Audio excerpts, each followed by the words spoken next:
and welcome to today's Sunday sermon conversations. It's good to be with you.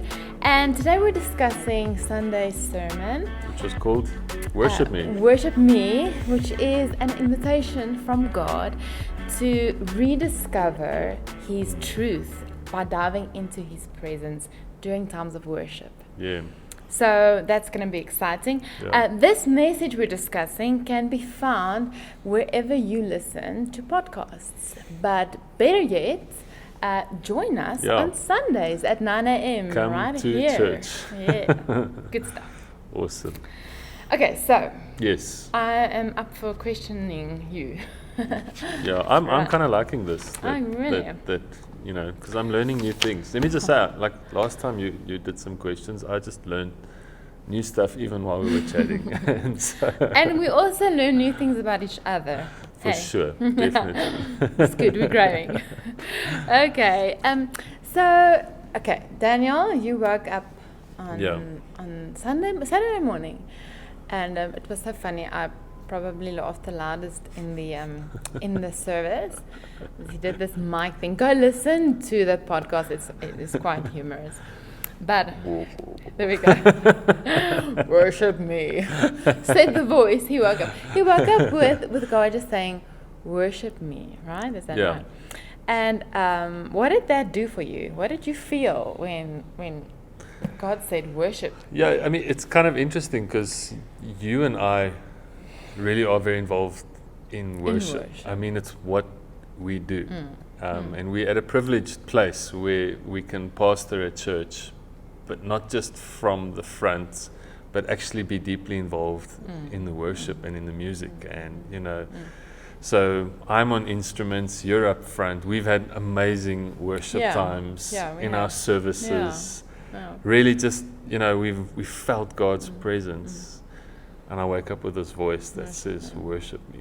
So obviously, I'm asking God, "What do you mean? What do you mean?" I mean, am I not doing that? Is that not what we're doing? And I'm going through like, how do we do it better? Because I know we don't just sing songs in church for the sake of singing songs. I know we really spend time in worship, really to worship God. And must I, you know, do something else? Must I take God more seriously? Am I not being reverent enough? Yeah. And that's what it does to me. Kind of like, okay, God, what do you mean? And you know, I realized God was saying that in your life and in the things we're busy with, there's things that aren't music related that need to come from that place of worship. From a place of worship. Birth in worship. Birthed in worship, but not separated from the musical side of it. It's like there is a powerful thing that takes place in worship that represents, I guess it's a freedom that our spirits carry, an invitation to seek God's nature and creativity. Yeah. And there's a reason why us as human beings were created to love worship. And I think like there's not a person on earth who isn't influenced by music, and that really speaks about what God is doing in the spirit with regards to worship. And it's kind of like saying, you know, God, you know, everything in my life comes from knowing you, and somehow that comes from a place of worship. Okay, so are you speaking about music? I'm speaking about what gets filled with music, if that makes sense. No, that doesn't make sense. Explain. I think music, worship in church, it's so hard to explain because you can come to church, you can sing songs and not meet God. Yes.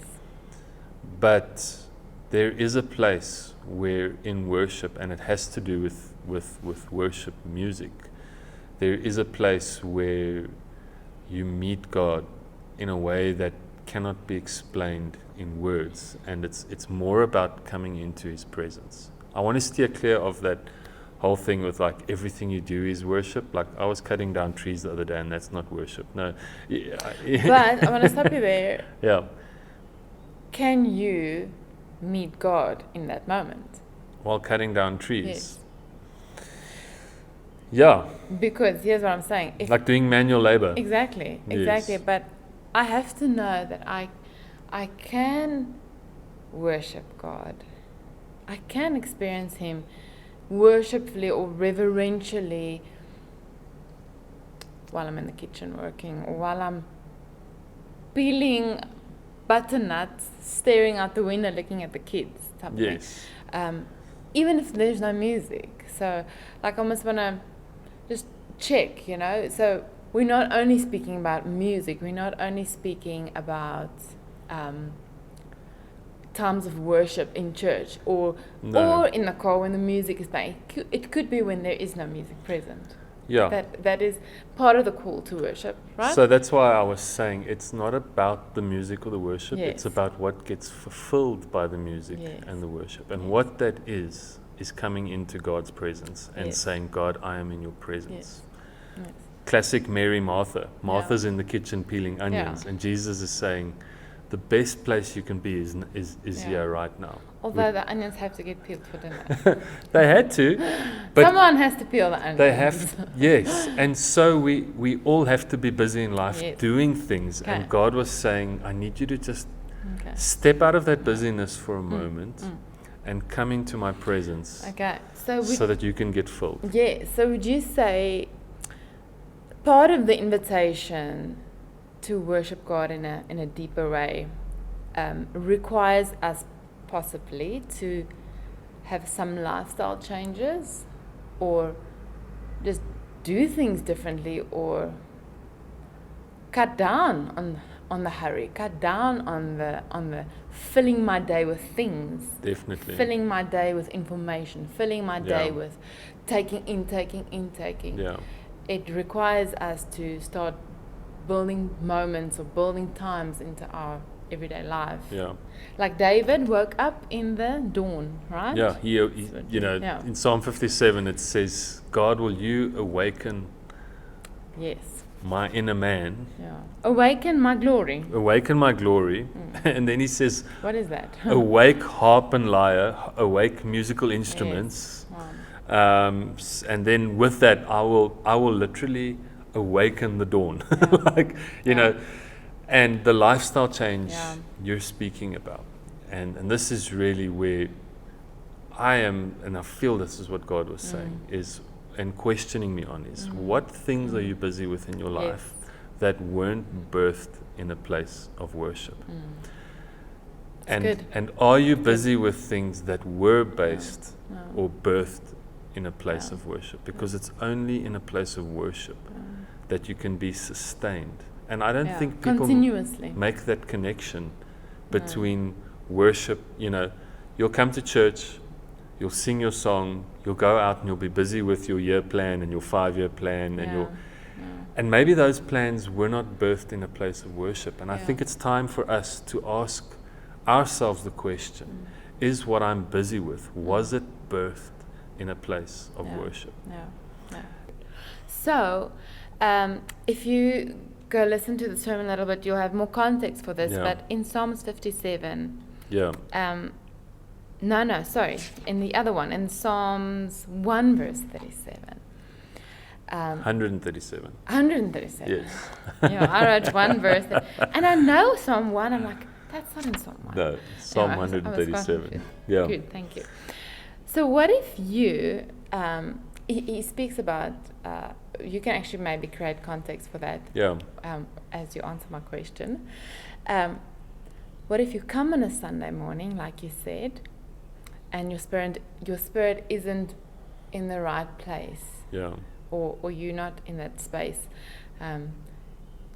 Basically, you've hung up your harp. Yeah. So it was just Psalms 137 speaks about the Babylonian captives. They were captives in a strange land. Yeah.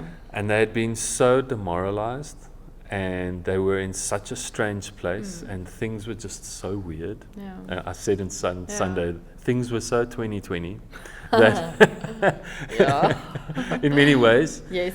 and so difficult and so hard. That's going to become a coin phrase. And I think so, yeah. Things were so 2020. So 2020. And they get to this place where they're so demoralized and so outside of God's presence that the spark to worship just dies. And the phrase they use, they say, we hung our harps in the midst of a strange land. And I think many people have gotten to that place where worship seems out of place, where worship is too difficult, where worship just won't satisfy me, where I, and what it speaks about is like, I'm looking for answers, I'm looking for facts, I'm looking for truth. And people are now in a place where they can't decide what's true. And the reason they can't decide what is true is because they haven't come to a place of worship. Because it's only when the Spirit is energized by God's presence. Like I'm not activated by the things you say to me at home. I'm activated by just I mean, really the most special times you and me have as husband and wife is when we just know we're with each other. And being with you says way more than words. I'm more a words kind of person.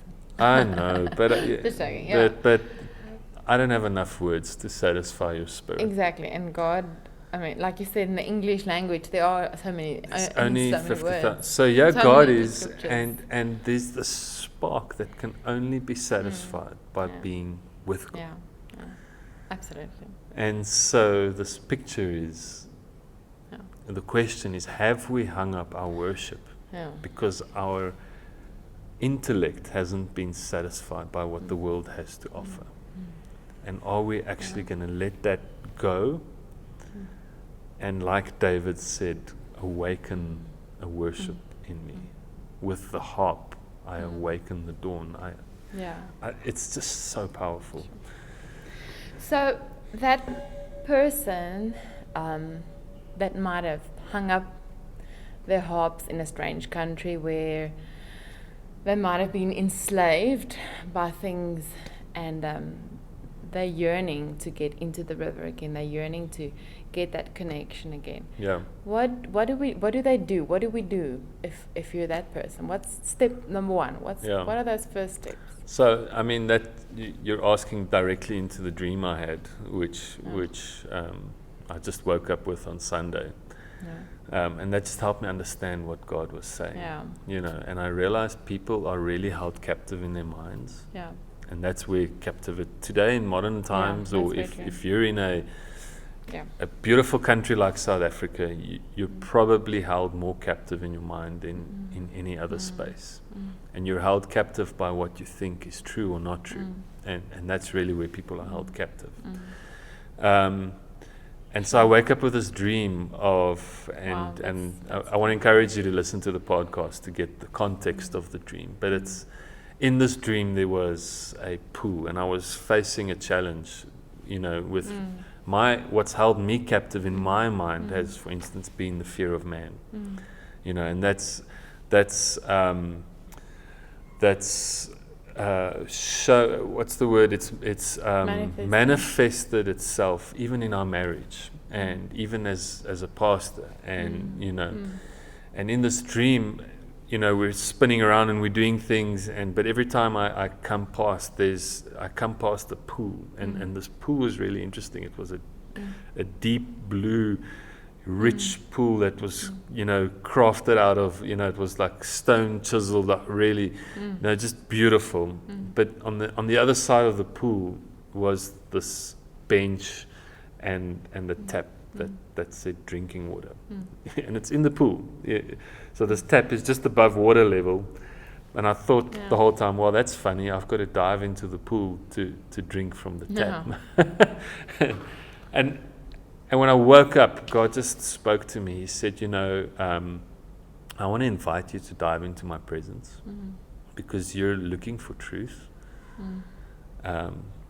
And I know in my life when I've really found truth in His presence. But truth without His presence isn't truth.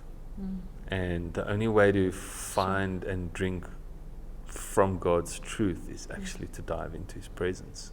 Yeah. To just be with Him, to worship Him. And it was this invitation to worship Him. Just come and dive into my worship. Let go of all the things you think are real or true, or the things that you're holding on to that you reckon are going to satisfy you or hold up your life. Or come and dive into my presence. Come and dive into the pool. Float in my presence. Because when you do that, you'll be able to drink from truth and discover truth.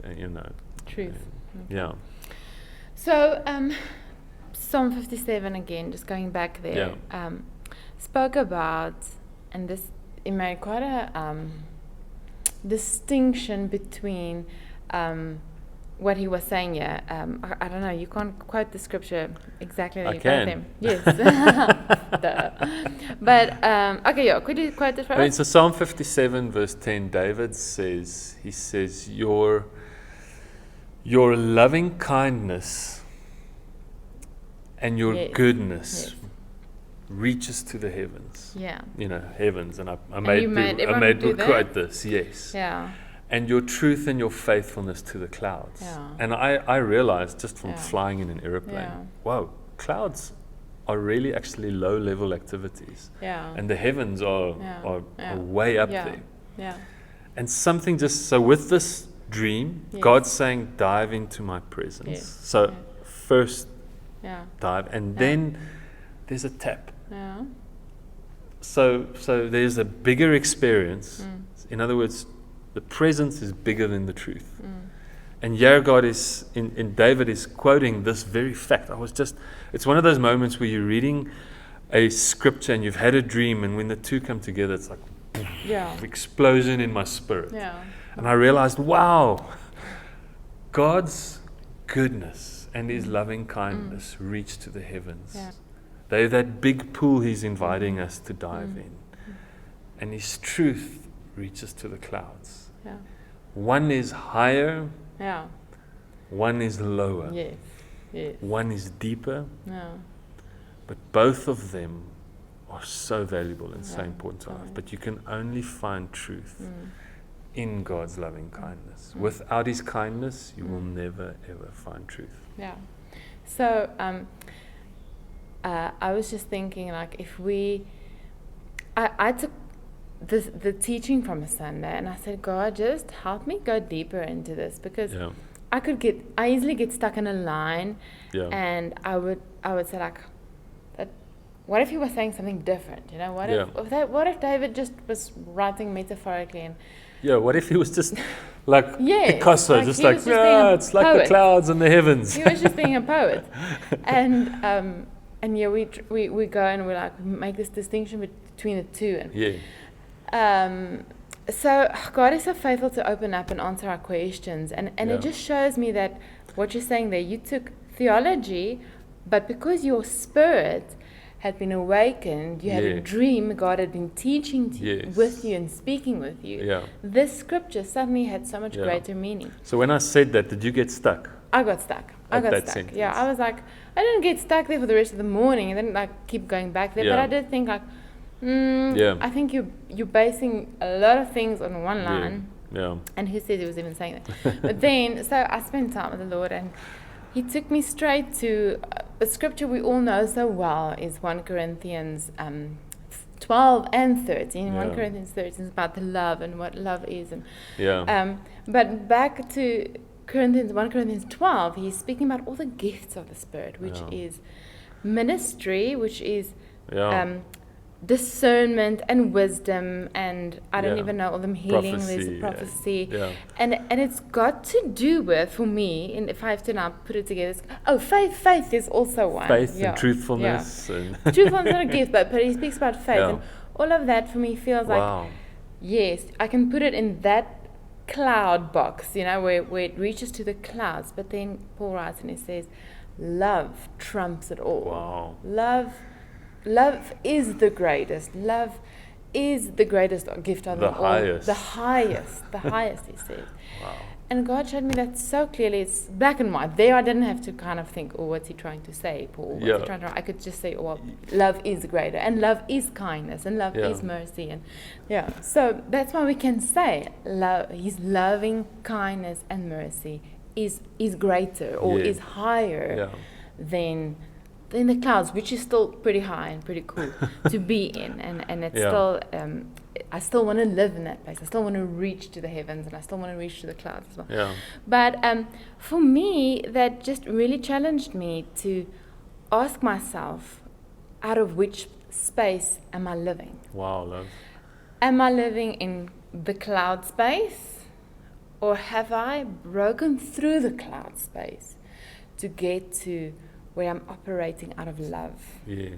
Always operating out of love, operating out of his loving kindness, his mercy, which is encapsulated by his love. Yeah. And that's what I took out of Sunday. And God actually really brought it down for me in a practical way. And wow. Because I always like to take a message and think, okay, how am I going to build this into my life? How am I going to put these building blocks into my kitchen moments and into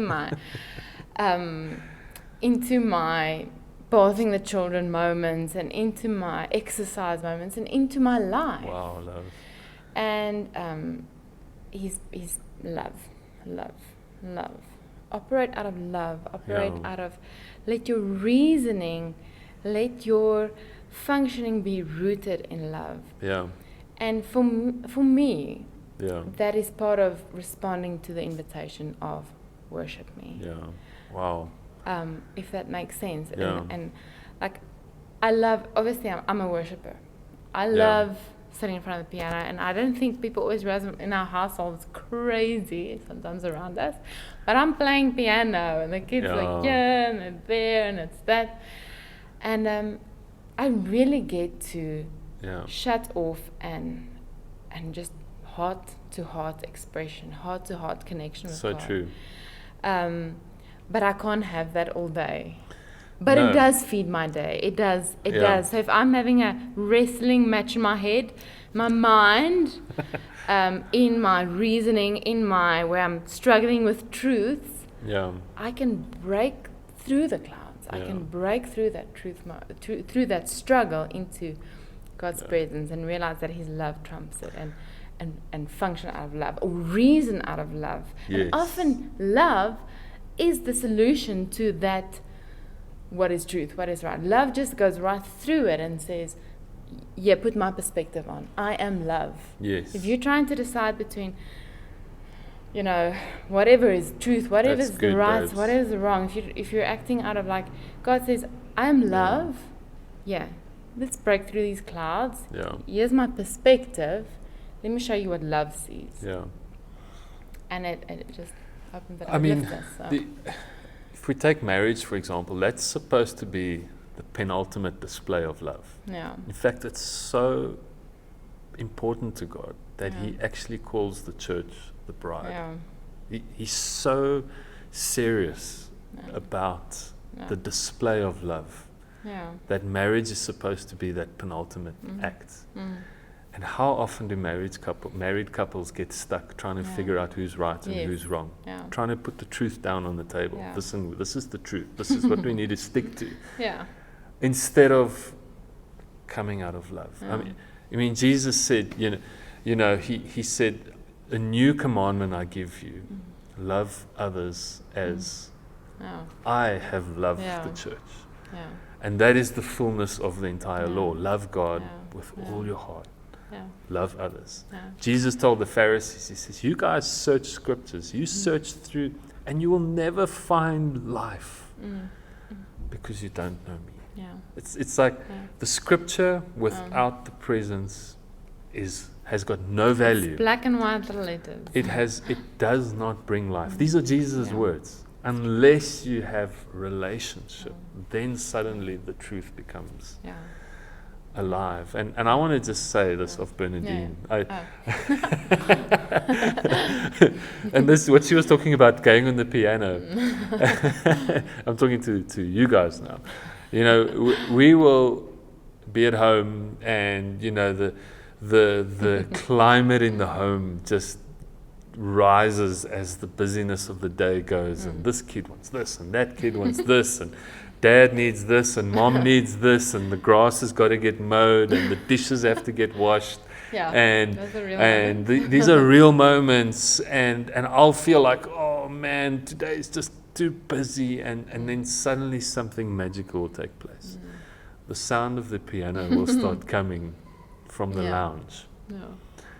And at that moment, I just stop what I'm doing. I'm like, Bernadine is at the piano, and she's gone to go find love, God's presence. You know, and the other day it happened, and I just sat down. I just went and parked on a bench in our yard. I mean, it's coming out of the house. It's just, and I thought, he who finds a piano wife finds a good thing. That's funny.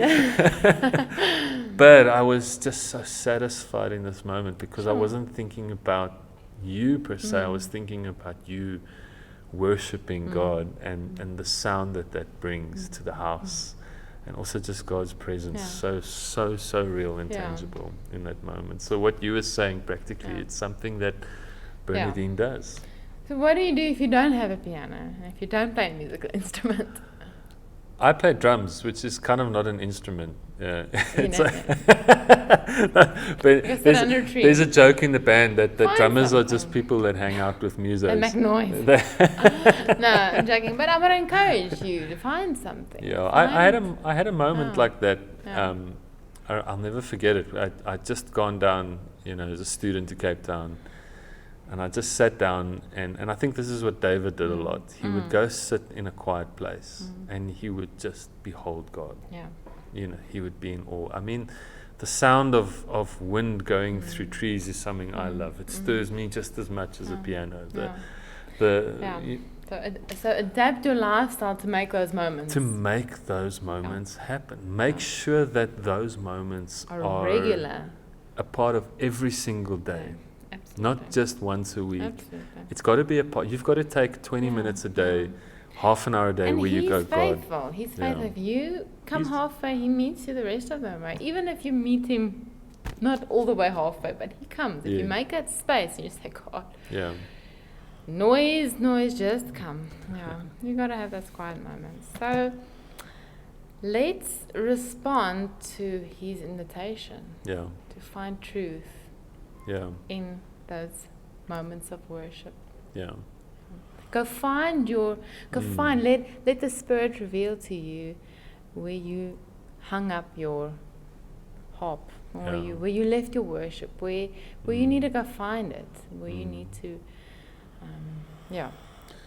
and I think God is inviting us to meet him in full now.